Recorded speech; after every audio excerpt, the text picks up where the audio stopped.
Hello मेरे प्यारे students, कैसे हैं आप लोग। उम्मीद करती हूँ बहुत अच्छे होंगे, स्वस्थ भी होंगे और मस्त भी होंगे।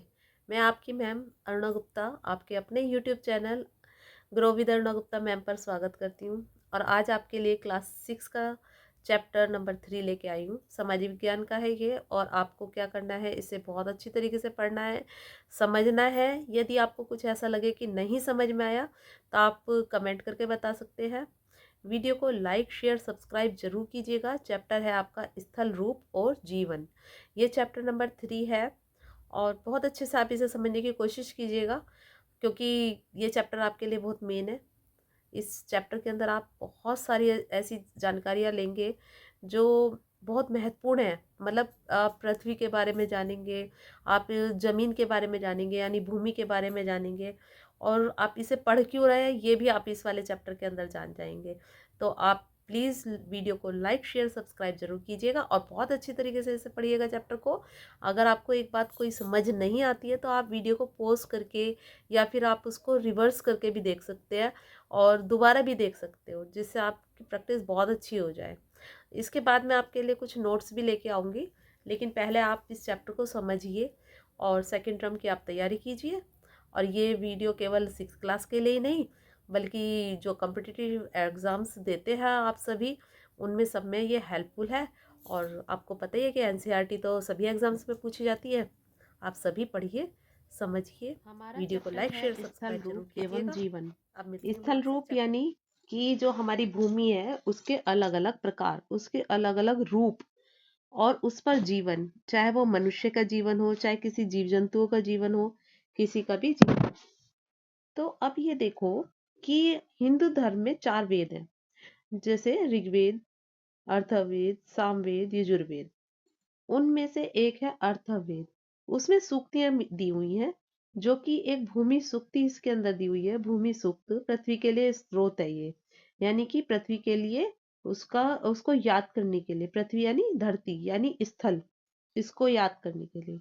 तो इसमें क्या बताया गया है अर्थवेद में?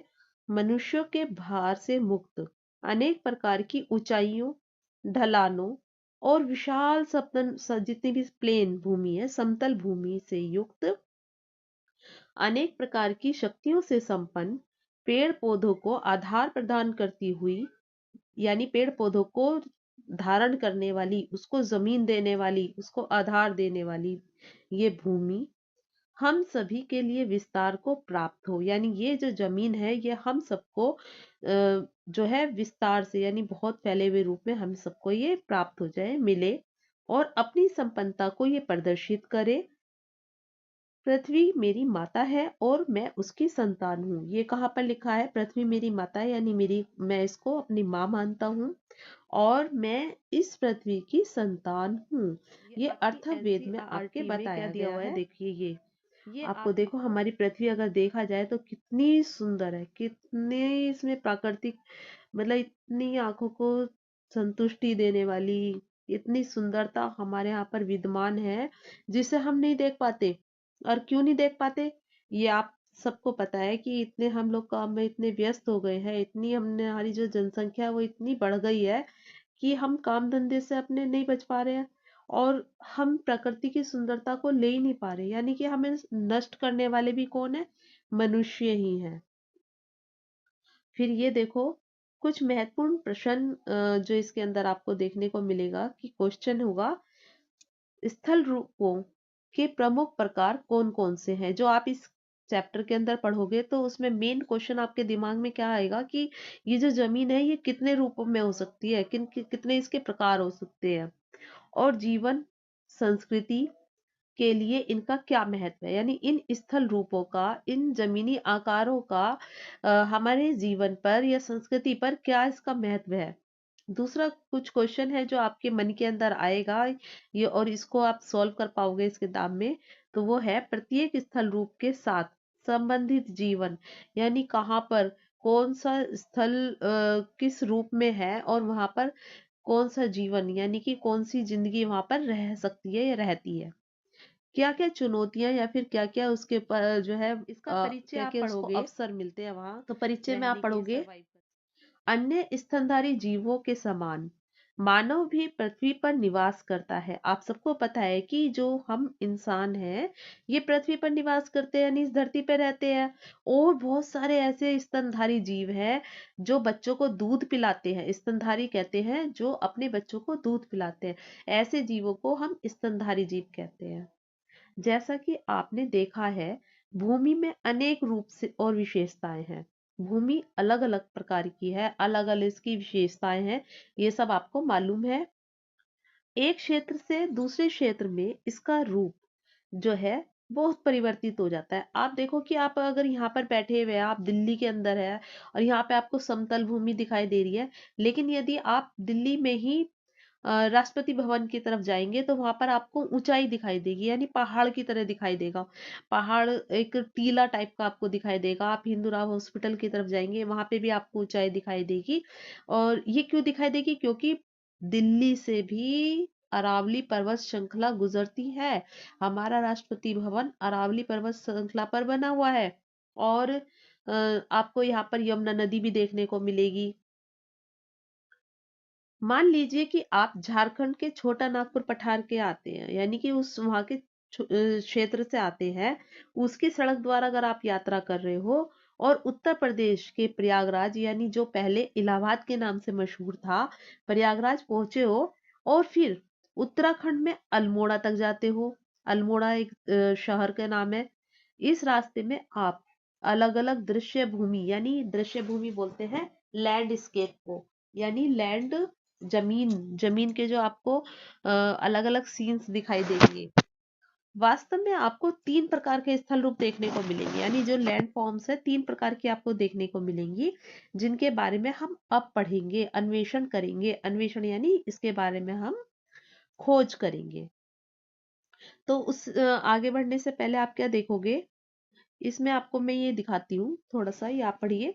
तुंगता, तुंगता कहते हैं एल्टीट्यूड को, यानी ऊंचाई को। और ये ऊंचाई कहाँ से मापी जाती है? समुद्र तल से किसी वस्तु लक्ष्य की ऊंचाई को हम क्या कहते हैं? तुंगता कहते हैं। उदाहरण के लिए पर्वत की ऊंचाई, एक उड़ती हुई चिड़िया या उड़ते हुए वायुयान की ऊंचाई, एक उपग्रह की ऊंचाई, ये सब हम किससे मापते हैं? ये हम समुद्र तल से मापते हैं और उसको हम कहते हैं तुंगता। अब जैसे आपने जमीन पर देखा कि ये पहाड़ है, कोई पहाड़ ऊंचा है, कोई पहाड़ नीचा है, और यहाँ पर आपका समुद्र है। ठीक है, समुद्र है। समुद्र की भी तो कोई एक तल होता है, वो सब एक जगह समान है, एक जैसा है। लेकिन पृथ्वी पर ऊपर आने के बाद ये पहाड़ हो सकता है कि इतनी ऊंचाई पर हो, इतनी ऊंचाई पर पठार हो, यहाँ पर पेड़ पौधे हो, यहाँ पर जंगल हो। थोड़ा सा और ऊंचा चले जाए, यहाँ पर आपके जंगल आ जाए, यानी ये पेड़ पौधे लग जाए। तो लेकिन जो हम स्थल रूप को मानेंगे तो ये तो हमारा भिन्न भिन्न ऊंचाइयों पर हो सकता है, लेकिन हम किससे इसकी गणना करते हैं? हम करते हैं समुद्र तल से। तो समुद्र तल से किसकी कितनी ऊंचाई है इसकी हम गणना करते हैं। चाहे वो कुछ भी हो, अगर हम देख रहे हैं किसी की तुंगता नापनी है तो हम किससे मापते हैं? समुद्र तल से। स्थल रूप पृथ्वी की सतह का एक भौतिक स्वरूप है। स्थल रूप लाखों वर्षों में आकार लेते हैं और पर्यावरण और जीवन के साथ इनका महत्वपूर्ण संबंध है।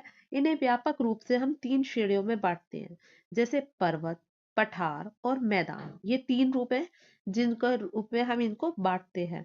स्थल रूप को, किसको? स्थल रूप को। और ये एक भौतिक स्वरूप है और लाखों साल लग जाते हैं इसको बनने में। एक आकार कोई भी अगर इसमें आता है, पर्वत हो, पठार हो या मैदान हो, तो एक दो दिन में तैयार नहीं होते हैं, लाखों साल लग जाते हैं इसको होने में। इन स्थल रूपों में विभिन्न प्रकार की जलवायु और अलग अलग प्रकार के पेड़ पौधे हैं, जीव जंतु पाए जाते हैं। मानव ने सभी स्थल रूपों के अनुसार स्वयं को ढाला भी है, किंतु विभिन्न प्रकार के स्थल रूपों में रहने वाले लोगों की संख्या विश्व भर में भिन्न भिन्न होती है। भिन्न भिन्न होती है यानी कि अलग अलग स्थानों पर अलग अलग लोग रहते हैं, अलग अलग उनकी संख्या होती है। जनसंख्या के किसके अनुसार बनती है लोगों की संख्या? वहां स्थल रूप पर पाने वाली सुविधाओं के अकॉर्डिंग हम कहते हैं कि यहाँ पर इतने प्रकार के लोग रहते हैं। पर्वत वो स्थल फिर रूप है पर्वत जो पढ़ेंगे। सबसे आसपास पहले की हम भूमि पर्वत से से शुरू कुछ करते हैं। अधिक ऊंचे होते हैं। माना मैंने आपको बताया ये समुद्र तल है, ये है हमारा समुद्र तल। और ये हमारा कोई भी एक लैंड फॉर्म आ गया, कुछ ऊंचा भी हो सकता है, कुछ नीचा भी हो सकता है। ये लैंड फॉर्म है और इस पर कुछ अधिक ऊंचे होते हैं और इन्हें चौड़े आधार, आधार यानी कि जो आधार बेस होता है ये चौड़ा होता है। खड़ी ढलान, ढलान और जो है संकरी शिखर चोटियों के रूप में पहचाना जा सकता है। अब मैं कलर चेंज करके आपको बताती हूँ। तो ये देखिए कि ये जो आपका ये है, ये आपका संकरा है और आधार इसका चौड़ा है, तो इसको हम कहते हैं पर्वत। और ये है हमारी चोटी। कुछ पर्वत अपनी अधिक ऊंचाई के कारण हिम यानी बर्फ से ढके होते हैं। बर्फ होती है ना व्हाइट कलर की जो पड़ती है, स्नोफॉल, स्नो बोलते हैं इसको। ग्रीष्म यानी गर्मी की ऋतु में कम तुंगता यानी ऊंचाई यानी कि अल्टीट्यूड पर हिम पिघल जाती है। अगर कम ऊंचाई है पृथ्वी की तो जो बर्फ है वो पिघलती चली जाएगी। और यदि जो हिम पिघल जाती है और जल के बदलने के बाद क्या होता है, नदियों में वो आपकी बुक में ये मिलनी पिक्चर दी शुरू हो हुई है, जाती है। ये देखो, ये देखिए। आप इस पिक्चर को ध्यान से देखो, ये देखो। सबसे पहले तो आपको ये क्या दिखा रखा है, पूरा जल दिखा रखा है। जल यानी पानी, यानी कि समुद्र। और इसको भी आप पहले इसको पढ़ लेते हैं हम लोग। ये 3 स्थल रूप इसके अंदर आपको दिखाए गएंगे इसके अंदर। और पृथ्वी जो है, पृष्ठभूमि में पर्वत दिखाएंगे आपको। 2 को हिमाच्छिद यानी कि बर्फ से ढका हुआ दिखाया गया है। बाईं ओर एक पठार दिखाएंगे और आगे एक मैदान जहां पर्वतों से आती हुई नदियां भी आपको इस चित्र के अंदर दिखाई गई हैं। तो आप ये देखिए, आपको ये चित्र मैं इस तरीके से दिखा देती हूँ। ये रहा वो आपका चित्र। ये आपको यहाँ पर ये समुद्र दिखाई दे रहा है और आपको ये भी ऊंचाई पे पार्ट दिख रहा है, ये भी ऊंचाई है ये। और देखो इसका भी आधार चौड़ा है और इसका भी आधार चौड़ा है, यानी कि इसका जो बेस है इन सबका चौड़ा है। लेकिन इनमें अंतर क्या है, इनमें अंतर है, सबसे पहले तो आपको ये दिखाई देगा, ये इसकी ऊंचाई ज्यादा नहीं है और इसकी ऊंचाई ज्यादा नहीं है। और इसका जो ऊपर का पार्ट है ये सब प्लेन है, समतल है, यानी मेज की तरह है। ऊंचा भी है, ढाल भी है, ये ढाल है। और इसका जो ऊपर का सिरा है ये बिल्कुल समतल है। फिर इसमें आपको दिखाई दे रहे हैं ये पर्वत, ये पर्वत दिख रहे हैं। और ये जो लगातार पर्वत चल रहे हैं, कहीं इनकी श्रृंखला टूटी नहीं है, एक लाइन में सीधे आपको ये चलते हुए दिखाई दे रहे हैं पर्वत। इनकी चोंच बनी हुई है ऐसे, है ना। तो ये लगातार जो आपको दिख रहे हैं इनको हम कहते हैं पर्वत श्रृंखला। क्या कहते हैं, पर्वत श्रृंखला। और ये आपको ये कुछ पहाड़ दिखाई दे रहे हैं, ये अलग दिखाई दे रहे हैं, ये श्रृंखला में नहीं दिखाई दे रहे, अलग है ये। और आप देखो इनकी चोटियां भी इतनी नुकीली नहीं है जितनी ये पर्वतों की है। तो इन्हें हम कहते हैं पहाड़। ये देखो, ठीक है। फिर आपको इसमें दिखाई दे रहे हैं ये 2 चोटियां, पर्वत की ये 2 चोटियां दिखाई दे रही है व्हाइट कलर की। इसमें आपको ये दिखाया गया है हिम, हिम यानी बर्फ, चोटियों पर बर्फ पड़ी हुई। फिर आपको क्या दिखाई दिया है कि ये जो बर्फ है, इस बर्फ से जब ये पिघल रही है और पिघल के गर्मी की वजह से ये पिघल के क्या बन गई है, नदी बन गई है। और ये पहाड़ों से निकलती हुई समतल पर बह रही है। फिर समतल में आप ये क्या देख रहे हो, समतल में आप देख रहे हो ये ग्रीन वाला इलाका पूरा देख रहे हो। हो सकता है कि वहां पे बंजर जमीन हो, लेकिन फिलहाल आपको ये जमीन के लिए कलर किया हुआ है ग्रीन कलर का। तो यहाँ पर आप देख रहे हो ये समतल एरिया है। और इस समतल एरिया में भी आप क्या क्या देख रहे हो, यहाँ पर भी खेती हो रही है, यहाँ पर घर भी बने हुए हैं और यहाँ भी खेतियां हो रही हैं और यहाँ पर घर भी बने हुए हैं। तो अब आपने एक चीज और नोट करी होगी यहाँ पर कि ये नदी बह रही है और नदी के आसपास ही सबसे ज्यादा तो आपको खेत जमीन दिखाई दे रही है और यहाँ पर घर भी, लोग भी दिखाई आपको, यानी कि घर कहाँ होंगे, जहाँ लोग होंगे वो ज्यादा दिखाई दे रहे हैं। लेकिन आपने यहाँ इतने, आपको यहाँ पर इतने ना तो घर दिखाई दे रहा है और यहाँ पर भी इक्का दुक्का कोई घर दिखाई दे रहा है, जमीन पर इसे खेती पढ़ेंगे दिख तो रही है। ये देखिए, बहुत अधिक ऊंचाइयों यानी तुंगता, जिन्हें से हमने अल्टीट्यूड के नाम से जाना है, पर हिम कभी नहीं पिघलती। ज्यादा ऊंचाई होती है तो बर्फ जो है वो नहीं पिघलेगी। और ये पर्वत स्थायी रूप से ही हिम से ढके होते हैं, यानी कि हमेशा बर्फ से ढके रहते हैं। अगर बर्फ पिघलती भी है तो नीचे से हल्की हल्की पिघलती है और वो नदियों में जाकर के मिल जाता है उसका पानी। कम ऊंचाई वाले या अन्य ऊंचे स्थान जहाँ कम खड़ी चढ़ाइयां हैं और गोल आकार के शीर्ष है, गोल आकार के शीर्ष जिसकी ऊंचाई भी ज्यादा नहीं है और गोल है, ऐसे नहीं है, चोंच नहीं है उनकी, जो मैंने अभी आपको बताए थे इस तरीके से है, तो वो है हमारे पहाड़ी, या हम उसे क्या कहते हैं, हिल भी कहते हैं, छोटे पहाड़ भी कहते हैं, पहाड़ी भी कहते हैं। और इनको क्या बोलते हैं, इनको हम बोलते हैं पर्वत, और ये क्या है, पर्वत चोटी। ये क्या है, पहाड़ है, हिल है। अब ये पढ़ेंगे, देखो वर्षण, वर्षण किसे कहते हैं, यानी वर्षा। वायुमंडल में से भूमि पर किसी भी रूप में जल का गिरना, चाहे वो वर्षा के रूप में गिरे, चाहे वो हिमपात यानी बर्फ के रूप में गिरे, ओले के रूप में, या किसी भी रूप में, अगर ऊपर से यानी आसमान से पानी बरस रहा है, जल बरस रहा है किसी भी रूप में, वो हमारा वर्षण कहलाता है। अब विचार क्या करना है आपको, इसमें तो ये देखना है कि हिम क्या है। यदि आप हिमालय क्षेत्र में कश्मीर, लद्दाख, हिमाचल, उत्तराखंड, सिक्किम, अरुणाचल प्रदेश आदि में नहीं रहते हो, तो संभव है कि आपने जो है बर्फ नहीं देखी होगी। हम लोग दिल्ली में रहते हैं, हम लोगों ने तो बर्फ नहीं देखी यहाँ पर पड़ते हुए कभी भी।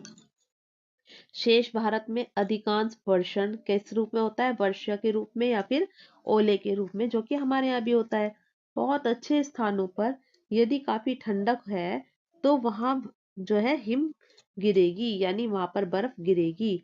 वहां पर हिम का एक नर्म और सुंदर आवरण बनकर तैयार हो जाता है, यानी वहां पर जो बर्फ है वो बहुत सॉफ्ट रूप में और व्हाइट कलर की बिल्कुल सुंदरता के रूप में हमें दिखने को मिलती है।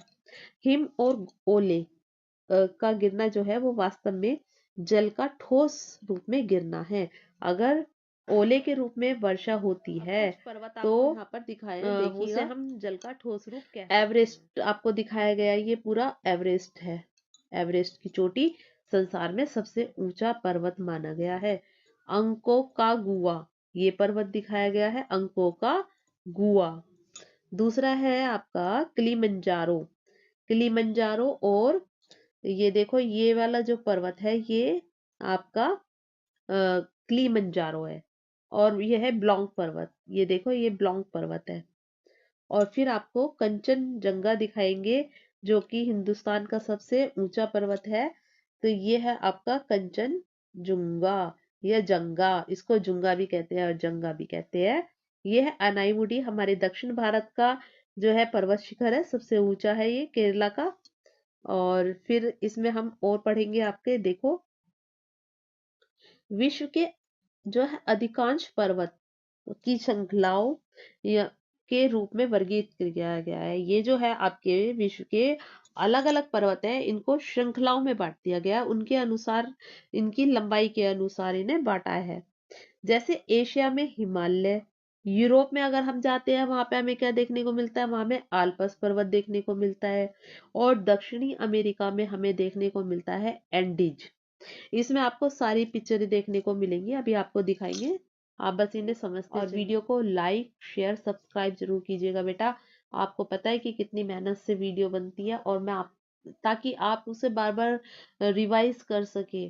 क्लास में क्या होगा कि क्लास में आप एक बार समझ लेंगे, दो बार, तीन बार, इससे ज्यादा आपका कोर्स आगे बढ़ चुका होगा। लेकिन अगर आपको कोई चैप्टर को बार बार पढ़ना है तो आप मेरी वीडियो की हेल्प से बहुत अच्छे से पढ़ सकते हो। इनमें से कुछ श्रृंखलाएं हजारों किलोमीटर तक फैली होती हैं। ये कि आपको जो पर्वत श्रृंखला देखने को मिल रही है, ये कोई छोटी नहीं है, ये हजारों हजारों किलोमीटर तक भी आपको देखने को मिलेगी। और ये इनकी लंबाई है, ऊंचाई है। तो इसके अकॉर्डिंग आपको ये बताना है कि कौन सा पर्वत कितना ऊंचा है। फिर ये देखो आपके लिए जो चित्र नंबर 33 है, 3.3, विश्व के 6 पर्वत इसमें दिखाए गए हैं और सापेक्ष ऊंचाई दर्शाने वाले, यानी ये देखो एक जैसी सी लग रही है लेकिन बहुत थोड़ा थोड़ा इसमें अंतर है, रेखा चित्र है। इसके बारे में पढ़ लो चलो। चित्र 3.2 में विश्व के 6 पर्वत दिखाए गए हैं। 3.3 में इन्हें ऊपर से नीचे तक उनकी सापेक्ष ऊंचाइयों के का जो है दृश्य प्रभाव देखने को मिलाया जाता है। ये देखिए, ये जो ऊपर आपको ये वाले पर्वत दिखाए गए हैं, ये देखो, ये सारे के छह अलग अलग, तो इन्हीं पर्वतों को यहाँ पर इनकी ऊंचाई के अकॉर्डिंग रख दिया गया है। अब ये देखो कि ये कौन सा होगा, ये सारे पर्वतों को आप एक ही जगह इकट्ठे करके देख सकते हो। उनकी सापेक्ष ऊंचाइयों के दृश्य भाव को जो है आप देख सकते हो। एवरेस्ट पर्वत नेपाल और तिब्बत के बीच में है। अगर आपसे क्वेश्चन पूछा जाए कि एवरेस्ट जो कि संसार की सबसे ऊंची चोटी है, तो ये कहाँ पर है, तो आप बताएंगे नेपाल और तिब्बत के बीच में है।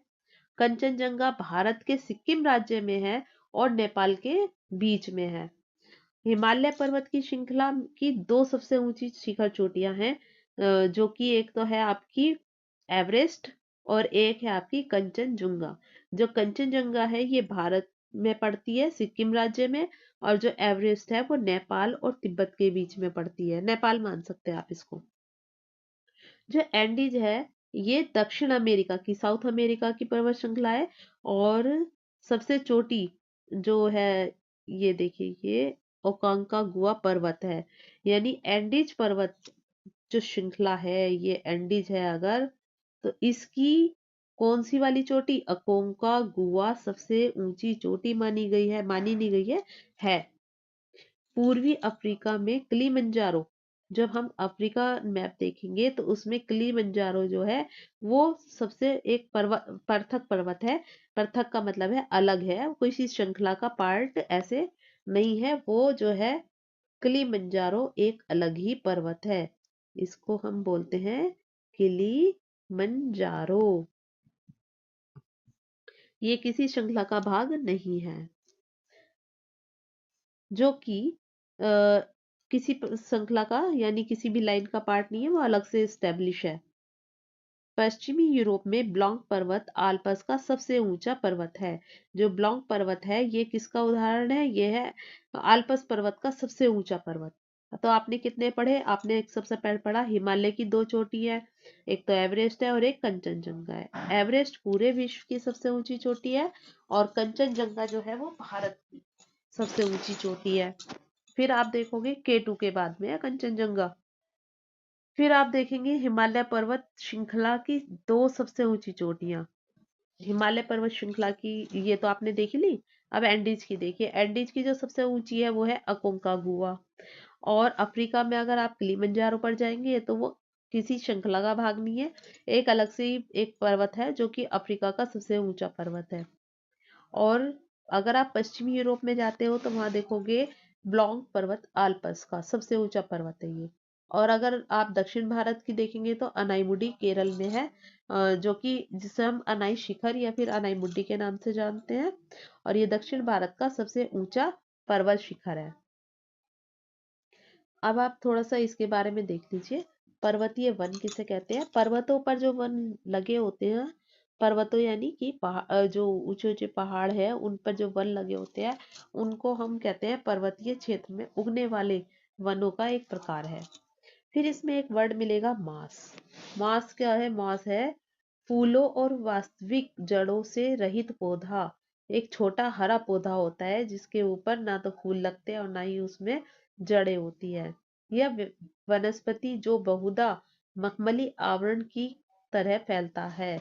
आप बच्चों ने, आपने सबने देखा होगा काई लगी हुई है। काई कहीं पे भी सीलन होती है वहां पर काई लग जाती है, ग्रीन कलर की होती है। उस काई की कोई जड़ नहीं होती और ना तो जड़ होती है, और ये एक छोटा छोटा हरा पौधा ही होता है, इसे हम पौधा कह सकते हैं। बिल्कुल अगर हम इसे छेड़ते हैं तो ये सॉफ्ट होता है। लाइकेन, लाइकेन क्या है, लाइकेन पौधे के समान जीव है, यानी कि लाइकेन एक पौधे के समान है जो सामान्यतः कहाँ पर लगता है, चट्टानों, दीवारों या पेड़ों से चिपके हुए हमें दिखाई दे जाते हैं लाइकेन। हिमालय जैसे ऊंचे और नुकीली चोटियों वाले जो पर्वत हैं उनकी अपेक्षाकृत नवीन है। यानी कि जो ऊंची चोटियां है हिमालय की, नुकीली नुकीली जो चोटियां है वो पर्वत जो है वे नए पर्वत माने जाते हैं। नवीन है, नए पर्वत बने हुए। और नए भी ऐसे नहीं कि एक दो दिन में बन गए, ये भी नए भी लाखों लाखों सालों में बने हैं। जिसका अर्थ है कि पृथ्वी के इतिहास में ये हाल ही में निर्मित युवा यानी जवान पर्वत है। किंतु फिर भी इन्हें बने हुए कितने टाइम हो गया होगा, करीब लाखों साल हो चुके हैं। कुछ छोटे और अधिक गोलाकार पर्वत और पहाड़ियां जैसे अरावली श्रृंखला काफी पुरानी है। आपको मैंने बताया कि अरावली की जो श्रृंखला है राजस्थान से होती हुई आ रही है, और दिल्ली में भी रायसीना की जितनी भी पहाड़ियां हैं, ये सब अरावली पर्वत पर है, और अपर्दन के कारण ये गोल आकार की हो गई हैं। अपर्दन बोलते हैं ऊंची कहीं ऊंचाई पर से किसी मिट्टी का या रेत का कटाव होना। आप इन प्रक्रियाओं और अन्य उनके कारणों के बारे में विज्ञान में और अधिक ज्यादा पढ़ पाओगे। जब आप साइंस सब्जेक्ट पढ़ोगे तो वहां पर आपको ये अपर्दन, ये यूनियन, ये आपको देखने को ज्यादा मिलेगा। वहां पे आप बहुत अच्छी तरीके से इसको समझ पाओगे। यहाँ इतना ही कहा जा सकता है कि विश्व के कुछ पर्वत जैसे हिमालय की ऊंचाइयां जो हैं वो आज तक बढ़ रही हैं। हिमालय जितना ऊंचा पहले था, कभी कई सौ साल पहले, आज उसकी ऊंचाई जो है वो बढ़ रही है। आप देखो यहाँ पर पर्वतीय परिवेश। इस पर्वतीय परिवेश को कैसे पढ़ोगे? पर्वतों की ढलानों पर प्रिया है। क्या हमें देखने को मिलता है? अधिकतर हमें वन देखने को मिले हैं। अगर बच्चों आपने पर्वत खुद देखे हैं तो वेल एंड गुड, नहीं देखे तो आपने मूवी में, गाने में तो जरूर देखे होंगे, और वो भी नहीं देखे तो आप आजकल गूगल से आप देख सकते हो उनकी इमेज जा करके, या वीडियो भी देख सकते हो। लेकिन बेटा चैनल को लाइक शेयर सब्सक्राइब जरूर कीजिएगा। बहुत मेहनत से आपके लिए जो है मैं आपके लिए कंटेंट तैयार करती हूँ। वन होता है और जिसे हम पर्वतीय वन कहते हैं, और यहाँ शंकुधारी वन जैसे पाइन यानी चीड़, फर, स्प्रूस, देवदार आदि सामान्य रूप से पाए जाने वाले इन पेड़ों की ऊंचाई अधिक होती है, और ये शंकु के आकार के होते हैं। शंकु यानी कि ऐसे, शंख के आकार के होते हैं ऐसे, ठीक है। इन्हें हम शंकुधारी बोलते हैं। शंख के समान जो है वो एक तरह से, एक तरफ से क्या होती है, नोकीली होती है, और इनकी पतली जो पत्तियां होती है वो पतली होती हैं, नोकदार भी होती हैं, बहुत नोक वाली होती है, यानी कि चुभने वाली। अधिक ऊंचाई पर पेड़ों की जगह घास यानी क्या मिलता है, मांस या फिर लाइकेन भी हमें देखने को मिल जाती है। लाइकेन आपके जो फफूंदी लग जाती है ना, जिसे हम फंगस बोलते हैं, फफूंदी बोलते हैं, उसको हम लाइकेन कहते हैं। कम से कम 1500 वर्ष पूर्व प्राचीन भारत के महान कवि थे कालिदास। उनका एक जो था एक काव्य ग्रंथ था कुमार संभव। उसमें उन्होंने 2 श्लोक दिए हैं हिमालय की स्तुति, यानी हिमालय के उपलक्ष्य में, हिमालय को याद करते हुए लिखते हुए। वो जो संस्कृत के श्लोक है उनका सरल में हिंदी में अनुवाद करके आपको इसमें दिखाया गया है, तो आप सुनिए। भारत के उत्तरी भाग में देवता सदृश पूजनीय हिमालय नाम का पर्वतों का राजा, हिमालय को पर्वतों का राजा कहा गया है, जो पश्चिमी से लेकर पूर्वी समुद्र तक फैला हुआ है। पश्चिम से लेकर पूर्वी समुद्र तक, यानी कि आपके अरब सागर वाला जो पश्चिम का समुद्र है, वहां से लेकर बंगाल की खाड़ी वाले समुद्र तक। देखकर ऐसा लगता है कि मानो वह पृथ्वी को नापने का मापदंड हो। गंगा के झरनों की फुहारों से युक्त, वहां से कौन सी नदी निकलती है हिमालय से? गंगा। देवदार के वृक्षों को हिलाने और मोर पंखों को फहराने वाली शीतल देवदार के वृक्ष, जो पहाड़ों पर ये बड़े बड़े पेड़ उगाए जाते हैं, ये चीड़ के, देवदार के, पाइन के, इनके जो पेड़ हैं उन पेड़ों में से एक पेड़ होते हैं देवदार। उनके वृक्षों को हिलाने और मोर पंखों को फहराने, मोर जो मिलते हैं, उनकी शीतल मंद यानी धीमी धीमी सुगंधित वायु से पर्वतवासी जो पर्वतों पर रहने वाले मृग है, मृग यानी हिरन, यानी कि जो पर्वतों पर रहने वाले लोग हैं वो मृगों की खोज में यानी हिरणों की खोज में हिमालय में घूमते रहते हैं, अपनी थकान मिटाते हैं। हिरणों की खोज में घूमते हैं हिमालय पर्वत पर और अपनी वो थकान भी मिटाते हैं। कौन? जो ये पर्वतवासी हैं। और कक्षा में इन श्लोकों आपको कुछ पिक्चर्स दिखाई हुई हैं। यहाँ पर आपको ये पक्षी है पेरेग्रीन फाल्कन, ये वाला। और ये हिमालयी तहर। तहर यानी कि वहां पर ये जो भेड़ है, ये भेड़ आपको दिखाई दे रही है। ये है आपका पहाड़ी खरगोश और गोल्डन ईगल। ये गोल्डन चील है, ये सुनहरे कलर की। कैनेडियन लिंक्स है, और आपको ये देखने में कैसा लग रहा होगा, ये चीते की तरह, बिल्ली की तरह आपको दिख रहा है। ये शेर की प्रजाति का है, इसको लिंक्स बोलते हैं। याक है इसके अंदर दिखाई हुई है आपको। ये याक है, ये पहाड़ों की भैंस भी कहलाती है। आइबैक्स, ये देखो, ये भी भेड़ की तरह ही है। और ये आपकी लोमड़ी है, ये ग्रे फॉक्स, ग्रे कलर की है, तो इसको ग्रे फॉक्स नाम दिया गया है। ये दो आपको इसमें दिख रहे हैं पशु। ये क्या है? ये तेंदुआ है। और ये भालू, बहुत खतरनाक होता है भाई भालू। पर्वतों में घने वन, बहती नदियां, झीलें, घास के मैदान और कंदराएं। कंदराएं यानी गुफा। गुफा देखी हो ना, जो पहाड़ों में बहुत गहरी गहरी होती है, जिसमें जो जानवर है वो भी रहते हैं, ऋषि मुनि भी रहते हैं। पहले इंसान भी रहा करते थे उसमें, आदि मानव गुफाओं में ही रहा करते थे। तो कंदराएं अनेक प्रकार के जीवों को आश्रय प्रदान करती है, यानी कि उनको रहने का स्थान देती है। जैसे कि गोल्डन ईगल, सुनहरा गरुड़, यानी जिसे हमने गोल्डन ईगल के नाम से जाना है, उसको हिंदी में सुनहरा गरुड़। पेरेग्रीन फाल्कन, इसको हम घुमंतू बाज भी कहते हैं फाल्कन को। और कैनेडियन लिंक्स, हिम तेंदुआ, यानी कि जो पहाड़ों पर रहने वाला तेंदुआ है। आईबैक्स, आईबैक्स क्या है? जंगली भेड़ है। हिमालयन तहर, आपने देखा भी, पिक्चर में आपको दिखाया। पर्वतीय खरगोश, याक, जो पहाड़ों की भैंस मानी जाती है। ग्रे फॉक्स, भालू, और बहुत सारे ऐसे जो है अन्य प्राणी हैं जो आपको वहां पर देखने को मिलते हैं। कुछ ध्यान रखने वाली है, हिमालय से निकलने वाली जितनी भी नदियां हैं, वो भारतीय नदियां गंगा विशालतम है, यानी बहुत बड़े विस्तृत रूप में है। अंग्रेजी भाषा में इसे क्या कहा जाता है? गैंगेज। गैंगेज भी कहा जाता है गंगा को। और लगभग 2500 किलोमीटर लंबी है ये। इस नदी की बहुत सी सहायक नदियां हैं। उसमें आकर मिलने वाली बहुत सारी नदियां हैं। जैसे ये अगर गंगा बह रही है, तो छोटी छोटी कई सारी नदियां आकर के दूसरे दूसरे पर्वतों से वो इस गंगा में मिल जाती हैं।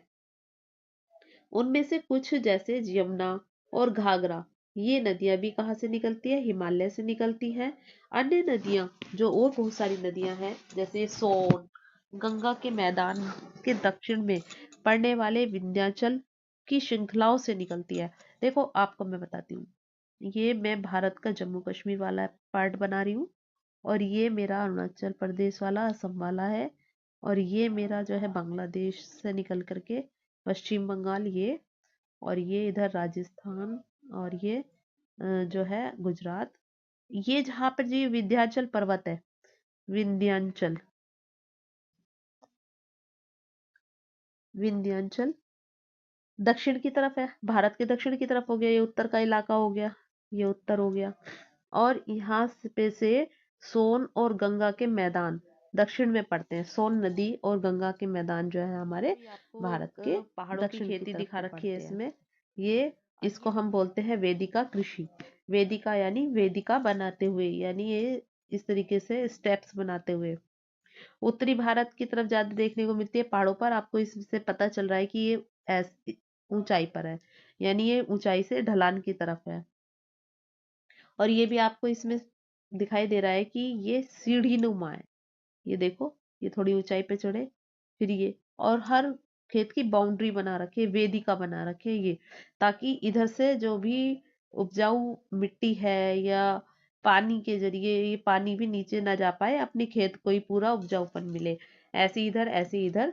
और बहुत खड़े ढलान नहीं है, थोड़े से समतल, मतलब लेटे हुए टाइप के ढलान है। इसको हम वेदिका कृषि भी के नाम से सीढ़ीदार पर्वतीय जीवन कैसा होता है? पर्वतीय जीवन देख लेते हैं, थोड़ा सा और पढ़ेंगे, फिर हम नेक्स्ट पार्ट में आपको इसके आगे बढ़ेंगे। पहले देखो भूभाग। भूभाग कहते हैं भौतिक आकृतियों की दृष्टि से भूमि का एक खंड, एक हिस्सा भूभाग कहलाता है। इसी में आप पढ़ोगे घाटी क्या होती है। घाटी होती है पहाड़ों के बीच का एक निचला क्षेत्र जिसमें प्रायः नदी या जलधारा बहती है। मानो ये आपका कोई पहाड़ है या पर्वत है, इस तरीके से। ठीक है, ये देखो। तो क्या है, इस ये जो इधर से जो पानी बह रहा है यानी नदी बह रही है, कोई जलधारा बह रही है, तो ये वाला इलाका क्या कहलाएगा? घाटी। ये इलाका कहलाएगा घाटी। पर्वतीय जीवन। पर्वतीय भूभाग सामान्य रूप से खड़े ढलानों के साथ उबड़ खाबड़ और ऊंचे नीचे होते हैं।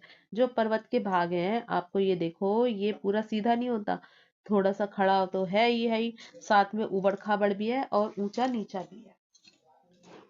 इसीलिए कुछ ही घाटियों में नियमित रूप से कृषि की जा सकती है, यानी हर समय वहां पर खेती नहीं की जा सकती, लेकिन कुछ घाटियां ऐसी हैं जहां पर जो है खेती की जाती है। ढलानों पर वेदिका, जैसा मैंने अभी आपको दिखाया कि वेदिका कृषि कहाँ पर होती है? ढलानों पर होती है। अर्थात ढलान की भूमि को काटकर सीढ़ी नुमा स्थान पर खेती करना, कृषि करना एक प्रचलित प्रथा है। विश्व भर के अनेक पर्वतीय क्षेत्रों में कृषि की जगह पशुपालन, यानी पशुपालन, जो पशु को पालने वाला होता है, जैसे पशुओं को रखने वाले, तो पशुपालन को अधिक महत्व दिया गया है। पर्वतीय क्षेत्रों में अधिकतर आपने देखा होगा कि खेती कम होती है, जबकि पशुओं को, भेड़ बकरियों को, गाय भैंसों को इन्हें ज्यादा पाला जाता है। पर्यटन पर्वतीय लोगों के लिए आय का महत्वपूर्ण साधन होते हैं। जो पर्यटन यानी जो टूरिस्ट जाते हैं पहाड़ों पर, वो वहां के लोगों के लिए आय का यानी इनकम का सबसे अच्छा स्रोत होते हैं। पर्वतों की स्वच्छ हवा और मनोरम प्राकृतिक दृश्य सभी पर्यटकों को यानी टूरिस्ट को आकर्षित करते हैं, अपनी तरफ खींचते हैं। कुछ पर्यटक पर्वतों पर साहसिक खेलों के लिए भी जाते हैं, यानी बहुत एडवेंचर्स करने के लिए भी जाते हैं, जैसे स्कीइंग करना, हाइकिंग करना, या पर्वतारोहण करना, यानी पर्वतों पर चढ़ाई करना, घूमना, और पैराग्लाइडिंग करना। पैराग्लाइडिंग यानी किसी एक ऊंचाई वाले स्थान पर आपको ले जाते हैं और वहां से आपको एक बलून के अंदर इस तरीके से आपको जो है बैठा दिया जाता है और ये ऊपर बलून उड़ता है और आप ढलान से ऐसे उड़ते जाते हो। उसको कहते हैं पैराग्लाइडिंग। और स्कीइंग क्या होती है? स्कीइंग होती है जैसे ये पहाड़ है और इस पहाड़ पर बर्फ पड़ी हुई है, और बर्फ में ना वो एक आदमी और दो पैरों में ऐसे पहन लेते हैं, और ये ऐसे एक डंडी लेकर के और वो फिसलने वाला गेम करता है, तो उसे बोलते हैं स्कीइंग। हाथ में छड़ी होती है इसके। अनेक शताब्दियों से लोग पवित्र स्थलों के लिए भी वहां पर जाते हैं, और जैसे वहां पर हम वो पर्वतों की यात्रा करते हैं, या फिर वो पर्यावरण पर दबाव भी पड़ता है, जैसे पर्वतों पर जाते हैं लोग बाग पर्यटन के लिए, या फिर यात्री जाते हैं, और या फिर दर्शन करने कहीं कोई धार्मिक आस्था से लोग जाते हैं, तो वहां पर ना मौसम का या फिर उसका संतुलन जो है बहुत कठिन हो गया है रखना, इसीलिए बहुत प्रॉब्लम्स आती है पहाड़ों पर जाने के बाद। अभी आपके लिए ना कुछ बहुत समझने वाले नोटिफिकेशन नहीं है, ये ध्यान रखने वाली बातें हैं कि जो बछेंद्री पाल थी, बहुत कम आयु में उन्होंने पर्वतारोहण आरंभ कर दिया था, और उन्होंने अनेक महिलाओं द्वारा किए जाने वाले पर्वतारोहण अभियानों का नेतृत्व भी किया है। पूरे इसमें से जो भी पर्वतों पर चढ़ने के लिए महिला कोई अगर जाना चाहती है, तो वो उनकी गाइड बनती है, उनका मार्गदर्शन करती है। बछेंद्री पाल 1984 में पर्वत पर एवरेस्ट चोटी पर चढ़ने वाली वो पहली महिला बनी थी, पहली भारतीय महिला थी। 1984 में क्या नाम था? बछेंद्री पाल। इसके लिए उन्हें पद्मश्री और पद्म भूषण दोनों जो है प्राइज मिले हैं। पद्मश्री 1984 में मिला था, क्योंकि वो 1984 में ही चढ़ी थी। फिर उन्हें 2019 में पद्म भूषण भी मिला है। एक इसमें आ रही है अरुणिमा सिन्हा। जो अरुणिमा सिन्हा है, अरुणा, मैं अपना नाम भूल गई। अरुणिमा है जो, वो 22 साल की थी तब उनके दुर्घटना में पैर जो थे वो एक पैर जो था वो मिसहैपनिंग हो गई थी, तो उन्होंने वो पैर लॉस हो गया था, उनका गवा दिया था। बछेंद्री पाल के प्रोत्साहन और प्रशिक्षण से 2013 में उन्होंने एवरेस्ट पर्वत पर चढ़ाई की थी। इसके बाद उन्होंने सभी महाद्वीपों की सबसे ऊंची जितनी भी चोटियां हैं वहां पर चढ़ाई की। किन्होंने अरुणिमा सिन्हा ने केवल एक पैर से ही सारे पर्वत चोटियों पर, अलग अलग जितने भी महाद्वीप हैं उनकी पर्वत चोटियों पर भी चढ़ाई की। अंटार्कटिका की विंसन पर्वत सहित इन उपलब्धियों पर उन्हें 2015 में पद्मश्री 2015 में किसको मिला? अरुणिमा सिन्हा को सम्मानित किया गया। भू आकृतियां इस तरीके से दिखाई हुई हैं। इन भू आकृतियों के बारे में आप पढ़ोगे। चलो मैं आपको दिखा देती हूँ। ये देखिए भू आकृतियों में किस तरीके से कभी कभी जब मिसहैपनिंग हो जाती है तो क्या होता है, आकस्मिक बाढ़ का आना, स्थान विशेष में अकस्मात बाढ़ आना, बहुधा ऐसे बादल फटने से होता है। ये देखो यहाँ पर ये इतना ये पानी बह रहा है, ये कि बाढ़ आ गई है। और ये आकस्मिक बाढ़ इसको बोला गया है। ये क्यों होता है? अधिकतर इसलिए होता है कि जो बादल है वहां का वो फट जाता है। और ये देखो भूस्खलन, भूस्खलन कहते हैं कि भूमि का सरक जाना, कि ये देखो ये भूमि यहाँ से ऐसे सरक गई है, ये देखो ये गैप आ गया है। फिर आप इसमें देखोगे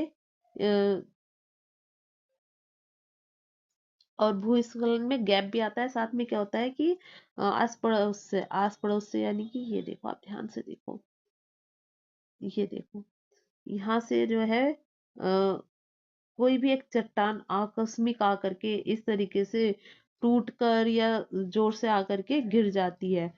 उसकी वजह से पर्वत के भूखंड जो है एक बड़ा भूभाग चट्टान या अकस्मात मतलब स्खलन हो जाता है उसका। ऐसे ही स्खलन आप देखोगे, यहाँ देखो पर्यटकों का अनियंत्रित रूप, यहाँ देखिए जब पर्वतों पर बेशुमार पर्यटक यात्री पहुंच जाते हैं तो वहां पर भीड़ लग जाती है और स्थिति जो है वो सामान्य नहीं रह पाती। हिमस्खलन कहते हैं कि जो बर्फ है उसका एकदम से गिर जाना, जब चट्टान ढेर पे ढेर बर्फ के लगते रहेंगे तो क्या होता है, या फिर नीचे से ज्यादा पानी जो है बर्फ पिघल गई और नदियों के फॉर्म में नीचे आ गई और ऊपर की जो हल्की बर्फ है वो अचानक गिर जाएगी, उसको हिमस्खलन बोलते हैं या एवलांच भी बोलते हैं। और लॉन्च एवलांच। और इसमें आप देखो कि हिमपात यानी बर्फ भी गिरी है और जो चट्टाने हैं वो टूट करके भी गिर रही है उसके साथ में। ऐसा कब होता है? ऐसा जब होता है जब हिम पिघलना आरंभ कर दे यानी बर्फ पिघलनी शुरू हो जाए, तब अधिकतर ऐसा होता है हिमस्खलन। बादल का फटना होता है अचानक ही प्रचंड तूफान सहित वर्षा का आना, बादल फटना कहलाता है।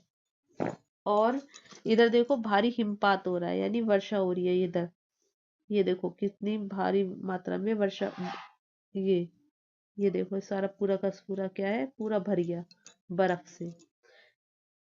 चित्र नंबर 3.6 है आपका। पर्वतीय जीवन में कई सकारात्मक पक्ष हैं, जैसे शुद्ध वायु, मनोरम दृश्य, प्राकृतिक और मानव निर्मित दोनों तरह की कठिन चुनौतियों में शामिल होते हैं।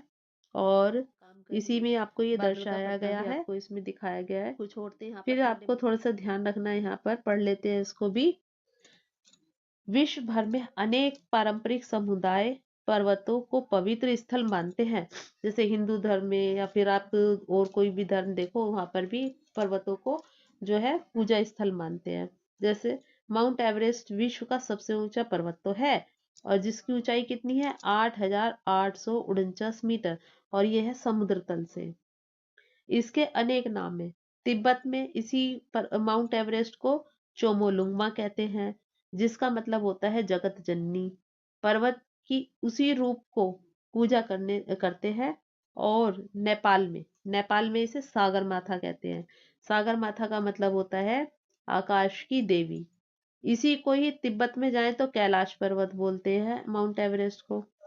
और हिंदू दर्शन, बौद्ध मत, जैन धर्म को मानने वाले और बौन है तिब्बत का एक प्राचीन धर्म है बौन, ये सब इस कैलाश पर्वत को मानते हैं, इसको पवित्र मानते हैं। पर्वत शिखरों के लिए इतनी श्रद्धा भाव भारत के साथ साथ विश्व के अन्य भागों में भी देखी गई है। तो बच्चे अब मैं नेक्स्ट पार्ट लेके आऊंगी इसका, पार्ट 2। उसके अंदर इससे आगे की वीडियो जारी रखूंगी। पूरा चैप्टर आपको सेकंड पार्ट में मैं करा दूंगी।